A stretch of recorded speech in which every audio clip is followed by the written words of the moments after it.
ব্যাপারটা হচ্ছে আমাকে খুশি জিজ্ঞেস করছে যে দিদি তোমার যখন বিয়ে হয়ে যাবে তুমি কি তখন হচ্ছে আমাদের বাড়িতে আসবে?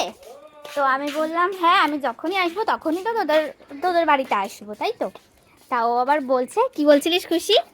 ওইটা তো তুমি তুমি যখন আসবা আমরা আমরা আমি হ্যাঁ আমি আমি হ্যাঁ মন আর পূজা তো তোমার শ্বশুর বাড়ি গা সমস্ত রান্না করি। আমি হলো আলু সিদ্ধ ভাত করবো। আমি আলু সিদ্ধ না, আমি আলু ভাজা। ও আলু ভাজা ভাত করবে। আমি হচ্ছে ভাত করব। আচ্ছা, আমি যখন শ্বশুর বাড়ি থেকে বাপের বাড়ি চলে আসব এই বাড়িতে, তখন ওরা তিনজনে মিলে আমার শ্বশুর বাড়িতে গিয়ে খুশি রান্না করবে আলু সিদ্ধ ভাত, আর ইমন রান্না করবে হচ্ছে আলু ভাজা। দেখতে পাচ্ছো?